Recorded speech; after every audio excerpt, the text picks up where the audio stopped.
नमस्कार, अपना उत्तराखंड में आप सभी का बहुत स्वागत है और मैं हूं आपके साथ अमनदीप। चलिए खबरों की शुरुआत करेंगे। सबसे पहले बात करेंगे उत्तरकाशी की। उत्तरकाशी के पुरोला में लव जिहाद को लेकर लोगों में आक्रोश है। 15 जून को बुलाई गई है महापंचायत और 15 जून को दुकान खाली करने का समय है।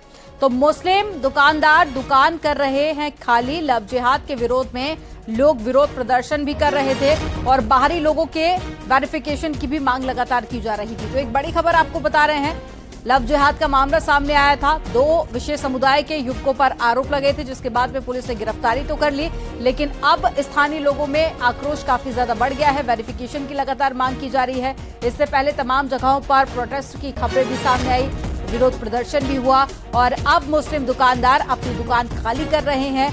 लव जिहाद के विरोध में लोगों में गुस्सा बढ़ता जा रहा है।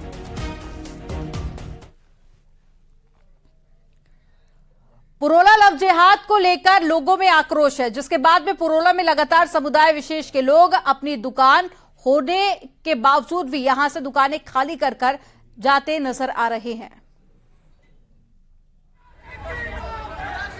उत्तरकाशी पुरोला में नाबालिग को भगाने की कोशिश विवाद के बाद वहां से समुदाय विशेष के व्यापारियों द्वारा दुकान छोड़ने का सिलसिला लगातार जारी है। 15 जून को दुकान खाली करवाने को कहा गया है और इसके लिए महापंचायत भी बुलाई गई। पुरोला लव जिहाद को लेकर लोग लगातार बाहरी लोगों के वेरिफिकेशन की मांग को लेकर प्रदर्शन कर रहे हैं। करीब 45 सालों से पुरोला में कपड़ों का व्यापार कर रहे शकील एंड सन्स व्यापारी ने दुकान छोड़ दी है। दुकान का संचालन कर रहे सलीम ने बताया कि उनके पिता शकील 45 साल पहले पुरोला आए थे और पुरोला में मेहनत से कपड़ों की दुकान खोली थी, लेकिन अब स्थिति बिगड़ने के बाद वे देहरादून शिफ्ट हो रहे हैं। पुरोला से अब तक 8 व्यापारी दुकानें छोड़ चुके हैं, तो यमुना घाटी में दुकान छोड़ने वालों की संख्या अब 12 हो गई है। अभी यहाँ हमें किसी ने कुछ नहीं कहा जी। कोई डराया धमकाया किसी ने? नहीं, अभी जब से आए हुए हैं जब से किसी ने नहीं कोई डराया धमकाया। किससे प्रोटेक्शन बहुत है हमारे पास। इससे पहले भी 45 साल रहे आपको भी, आपके साथ ऐसी कोई बदतमीजी हुई? नहीं, कभी कोई बदतमीजी नहीं हुई। सब प्यार प्रेम से रहे हम लोग, सब बढ़िया रहे, कोई ऐसी बात नहीं। वहीं दूसरी ओर उत्तरकाशी मुख्यालय के बस अड्डे पर एक समुदाय विशेष के युवक के साथ नेपाली मूल की विवाहिता को व्यापारियों ने पकड़ा था, जिन्हें व्यापारियों ने पुलिस के हवाले कर दिया था। पुलिस ने बिजनौर निवासी कासिम मलिक और विवाहिता से पूछताछ की। बताया कि इनका संपर्क फोन पर हुआ था।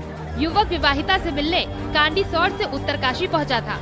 पुलिस फोर्स तैनात है वहाँ पे, जगह जगह पुलिस फोर्स तैनात है। किसी तरह का भय का कोई माहौल हम पैदा नहीं होने देंगे। वहाँ पे जो है हमारी पीस मीटिंग्स जो है और सभी समुदाय विशेष व्यापार मंडल सभी से हमारी बात चल रही है और जो है सब शांति है। मामले की जानकारी मिलने पर देर रात नगर व्यापार मंडल के पदाधिकारी कोतवाली पहुंचे, जिन्होंने युवक के खिलाफ कार्रवाई की मांग की है। पुलिस युवक कासिम मलिक के खिलाफ शांति भंग की धारा के तहत चालान कर कोर्ट में पेश कर रही है।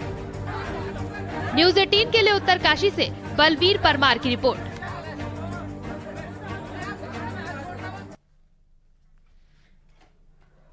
उत्तरकाशी के पुरोला में 15 जून को होने वाली महापंचायत को लेकर एक सर्वदलीय मीटिंग जिला अधिकारी और पुलिस अधिकारियों द्वारा की गई। साथ ही पुलिस सोशल मीडिया में चल रहे हंगामा और साथ ही तोड़फोड़ के वीडियो की भी जांच कर रही है। सोशल मीडिया में कई ऐसे वीडियो भी वायरल हो रहे हैं जो कि पुरोला से संबंधित बताए जा रहे हैं, जिनकी जांच के लिए वीडियो की जांच भी की जा रही है। FSL भेजा जा रहा है वीडियोज को और साथ ही जनता से अपील भी की जा रही है कि सौहार्द बनाए रखें। जो हमारे सबसे मेन सुरक्षा के कंपोनेंट है पैरामिलिट्री, 10 कंपनियां की मांग की गई है, जिसमें हमारी पूरी टीम के द्वारा जो टीम बनी है सुरक्षा समिति ADG LO की अध्यक्षता में मांग भेज दी गई है MHA को और बहुत जल्दी हमें आवंटित हो जाएगी। और बम डिस्पोजल स्क्वाड ये भी हमारे द्वारा मांग की गई है। देहरादून से बड़ी खबर आ रही है, जहां पर पुरोला में होने वाले महापंचायत पर AIMIM नेता असदुद्दीन ओवैसी ने ट्वीट किया। ओवैसी ने ट्वीट कर लिखा कि 15 जून को होने वाली महापंचायत पर तुरंत रोक लगाई जाए, वहां रह रहे लोगों को सुरक्षा प्रदान की जाए, वहां से पलायन कर गए लोगों को वापस बुलाने का इंतजाम भी किया जाए। भाजपा सरकार का काम है कि गुनहगारों को जेल भेजे और जल्द अमन कायम करे। तो ये ट्वीट आपको दिखा रहे हैं असदुद्दीन ओवैसी का ट्वीट, AIMIM के नेता, जिन्होंने भाजपा सरकार के काम पर एक बार फिर से सवालिया निशान उठाए और साथ ही कहा कि गुनहगारों को जेल भेजे और साथ ही जल्द ही अमन शांति कायम करें।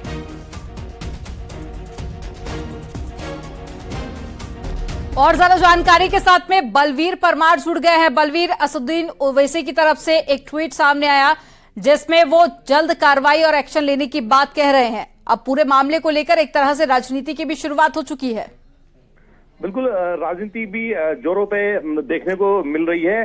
पर सबसे बड़ी बात यही है कि पिछले 2 हफ्ते की हम बात करें तो लगातार पुरोला में जो टेंशन है वो बनी हुई है। जो मुस्लिम समुदाय के जो लोग हैं लगातार दुकानें खाली कर रहे हैं, जिनकी संख्या यमुना घाटी पे 12 पहुंच चुकी है। तो अपने आप में कह सकते हैं, क्योंकि सालों से कई ऐसे इस समुदाय के कई ऐसे लोग थे, व्यापारी थे जो सालों से रह रहे थे, जो जिसके बाद जब ये टेंशन बढ़ी, जिस तरह से प्रदर्शन हुए, उसके बाद इनके जो जिन दुकानों में ये रहते हैं ये इन्होंने खाली कर दिए है। और बाकी भी जो सूचना मिल रही है कि धीरे धीरे खाली कर रहे हैं। तो कहीं ना कहीं जिस तरह से पुलिस का कहना है कि पूरी तरह से शांत मामला हो चुका है पुरोला में, वो लगता नहीं है कि पूरी तरह से शांत है। और जिस तरह से सूचना आ रही है कि 15 तारीख जून को महापंचायत की जाएगी, उसको लेके भी पुलिस कह रही है कि हमारे पास कोई जानकारी नहीं है, पर सूत्र बता रहे हैं कि महापंचायत 15 जून को हो सकती है। तो कहीं ना कहीं फिर से जो ये मामला है लव जिहाद से जोड़ा इसको जा रहा है। तो पूरी तरह से पूरे क्षेत्र में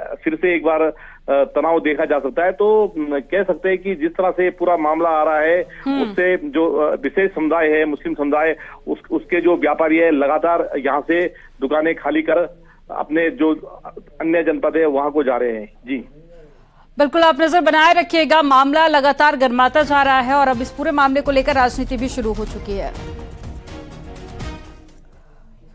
और चलिए खबरों में आगे बढ़ेंगे। देहरादून में फिर लव जिहाद का मामला सामने आया। मुस्लिम युवक पर मेडिकल छात्रा को ब्लैकमेल करने का भी आरोप लगा है। लड़की के अश्लील फोटो लेकर धर्मांतरण के लिए दबाव बनाने का आरोप मुस्लिम युवक पर लगा। मामले में जॉलीग्रांट से डोईवाला चौकी तक देर रात जमकर बवाल हुआ।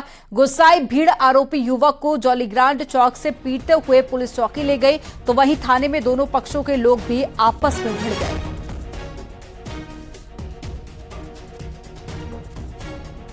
4-5 लड़के बाहर के थे, वो उधर से किसी को मार पीट के आ रहे थे। अब वो हम यहाँ पर देख रहे थे, जो लड़के यहाँ पर थे दुकान पे, तब उनके साथ मार पिटाई हुई। इतना मालूम है मेरे को, इसके अलावा नहीं मालूम।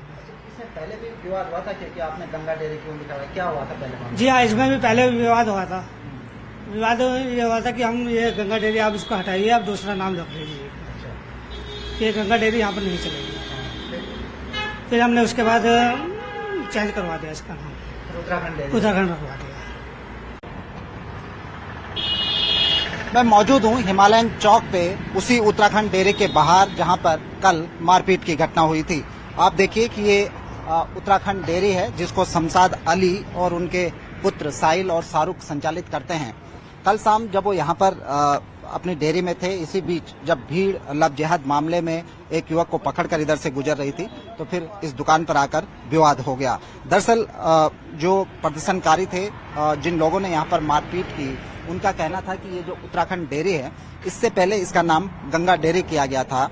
तब भी हिंदुवादी संगठनों ने यहाँ पर ऑब्जेक्शन किया था, यहाँ पर विरोध प्रदर्शन हुए थे, मामला थाने तक पहुंचा था और उसके बाद गंगा डेयरी के नाम पे ऑब्जेक्शन जताया गया था और पुलिस के हस्तक्षेप के बाद इसका नाम उत्तराखंड डेयरी करके बाकायदा प्रोपराइटर साहिल भी इस पर लिख दिया गया था। कल अचानक जब भीड़ यहाँ पर पहुंची तो एक बार फिर डेयरी को लेकर यहाँ पर हंगामा हुआ और मारपीट इतनी बदली कि मामला थाने तक पहुंच गया और देर रात तक थाने में हंगामा होता रहा। अभी दोनों युवक साहिल और शाहरुख जो इस दुकान को संचालित करते थे, वो फिलहाल पुलिस हिरासत में डोईवाला थाने में मौजूद हैं। कैमरा पर्सन राकेश रावत के साथ सुनील नौप्रभात, न्यूज़ 18 डोईवाला। देहरादून में 24 साल का वैभव बिजड़मान डार्क वेब के कारण आज इस्लाम धर्म के प्रति आकर्षित हुआ। पुलिस भले ही कड़ियों को जोड़ने के लिए हाथ पांव मार रही हो, लेकिन साइबर एक्सपर्ट आज भी डार्क वेब को पुलिस से कोसों दूर बता रहे हैं, जो कि एक चिंताजनक विषय है। एक रिपोर्ट आपको दिखाते हैं।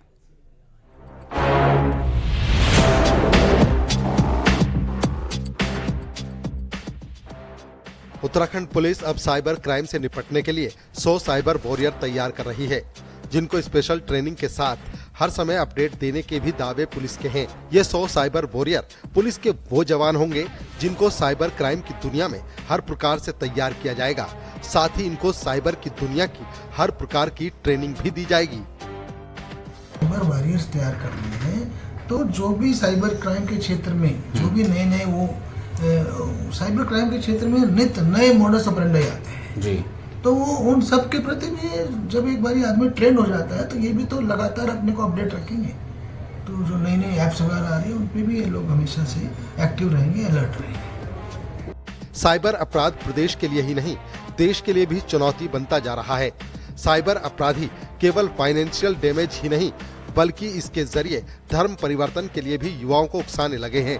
देहरादून के वैभव ताजा उदाहरण है जिसको साइबर एक्सपर्ट अब डार्क वेब से जोड़कर देख रहे हैं। साइबर एक्सपर्ट का कहना है कि डार्क वेब आज के दिन अपराधियों के लिए एक आसान तरीका है जहां से कई प्रकार की इलीगल एक्टिविटी होती है जिसका उपयोग विदेश में बैठे साइबर अपराधी कर रहे हैं।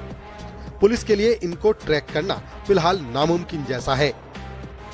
देखिए, डार्क वेब वो दुनिया है जो नॉर्मल दुनिया से बिल्कुल परे है। डार्क वेब पे सब कुछ अवेलेबल है। डार्क वेब पे हर इंसान की हर एक प्राइवेसी सारी चीजें अवेलेबल है। हर एक डाटा उसकी पर्सनल लाइफ से लेकर उसकी फाइनेंशियल लाइफ से लेकर सब कुछ अवेलेबल है। अगर आपको कोई क्रेडिट कार्ड के डिटेल्स चाहिए, किसका बकायदा क्रेडिट कार्ड से पैसे ट्रांसफर करने हो अगर आपको इनलीगल तरीके से, तो सब कुछ वहां पर अवेलेबल है। साइबर अपराध से बचने के लिए केवल सतर्कता ही काफी है क्योंकि साइबर अपराध की इस डार्क वेब की चपेट में बेरोजगार युवा और टीनेजर ज्यादा फंस रहे हैं। जहां हल्का सा लालच देकर विदेश में बैठे अपराधियों के बहकावे में आकर युवा कई प्रकार के क्राइम को अंजाम दे रहे हैं। न्यूज़ 18 के लिए देहरादून से सत्येंद्र परथवाल की रिपोर्ट।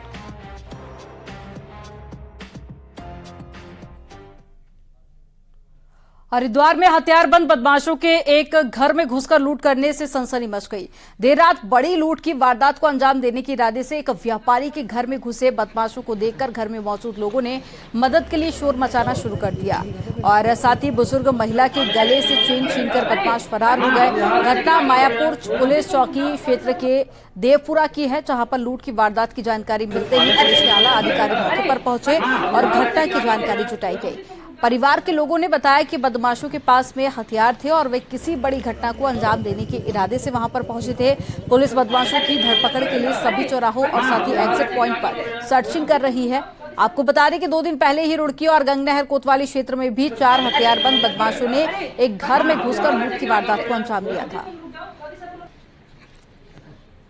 उनके घर में 4 बदमाश घुस गए थे और वहाँ पर जो उनकी सिर्फ महिलाएं और बच्चे थे उस समय, और उन्होंने कोशिश करी वहाँ पर लूटपाट की, लेकिन चूंकि वहाँ जो लेडी थी, सीनियर लेडी थी और जो घर के लोग थे उनके द्वारा विरोध किया गया और हेल्प के लिए चिल्लाया गया, जिसपे रास्ते में वहाँ पर 3-4 लोग जा रहे थे, उनके द्वारा जब वहाँ पहुँचे तो बदमाश वहाँ से भाग गए।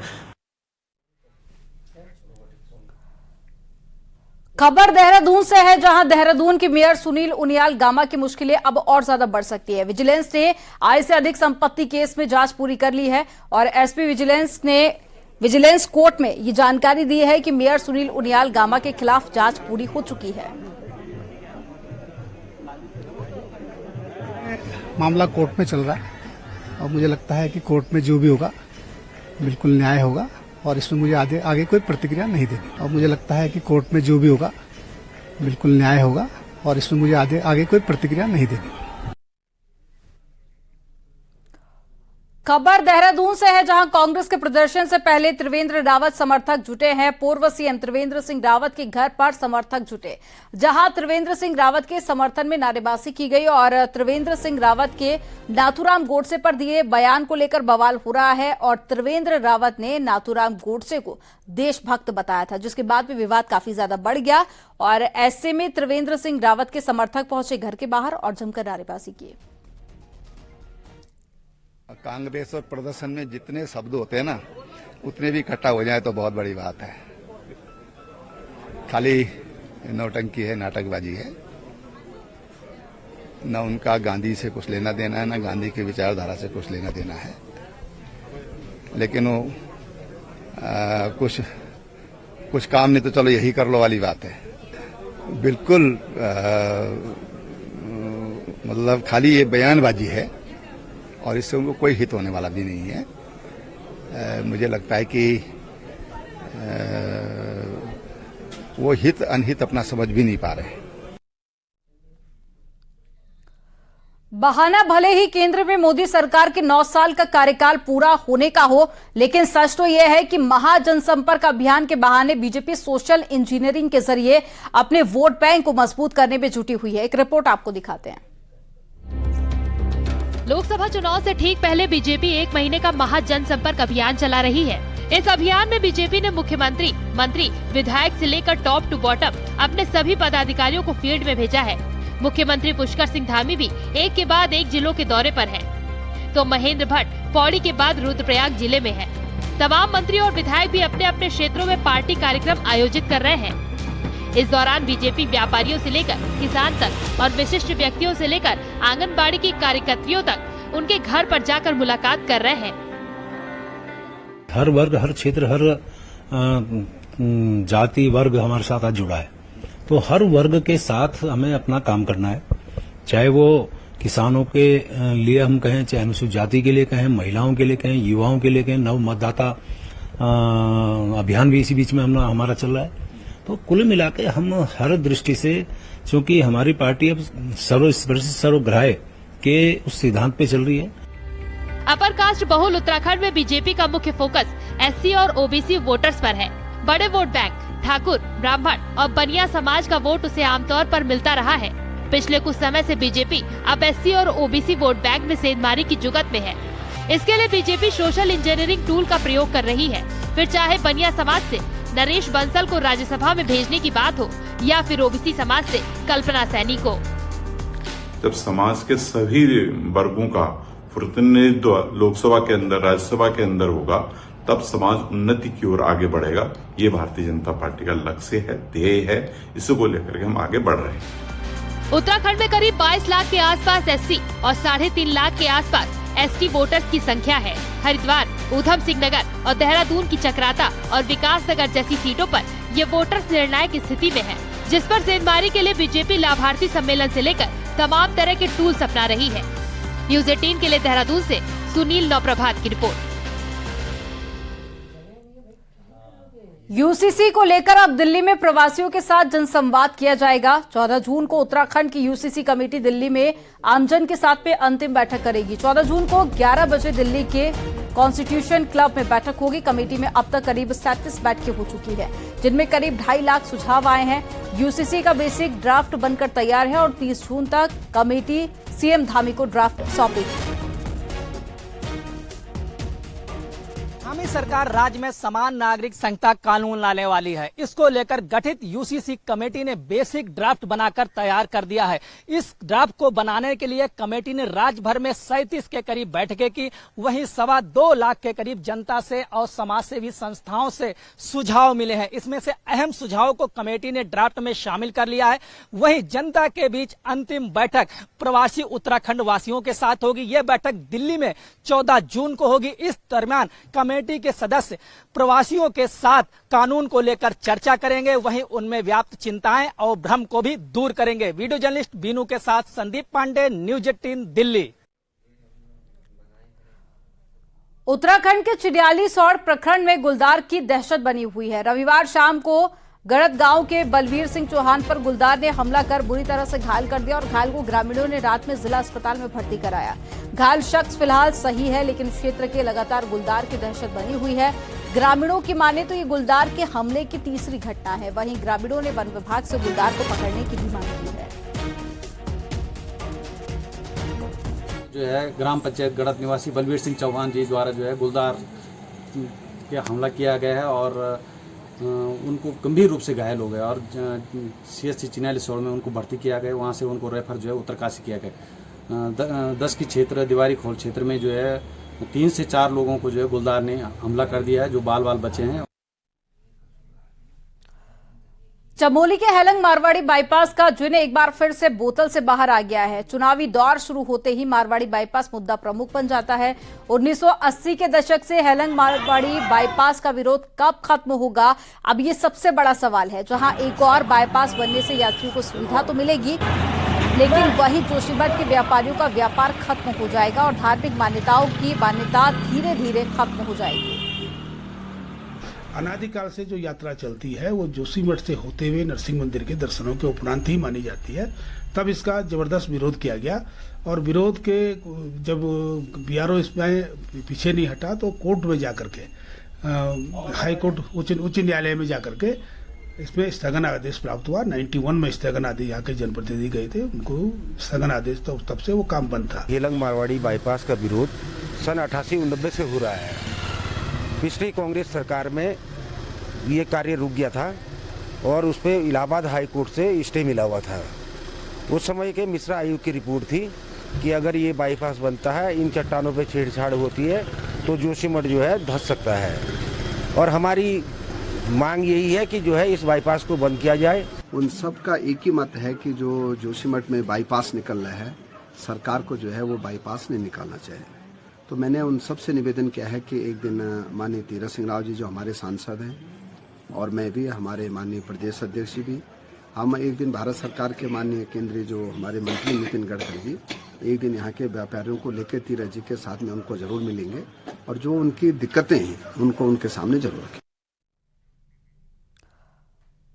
पर्यटन सीजन में पहाड़ में लग रहे जाम से लोग परेशान हैं, तो वहीं अल्मोड़ा नगर में भी जाम से लोग परेशान हैं। माल रोड पर लग रहे जाम से स्थानीय लोगों के साथ साथ सैलानियों को भी भारी दिक्कतों का सामना करना पड़ता है, लेकिन जाम खुलवाने के लिए पुलिस का कोई भी सिपाही सुबह मौजूद नहीं होता, जिसकी वजह से लोग परेशान हैं।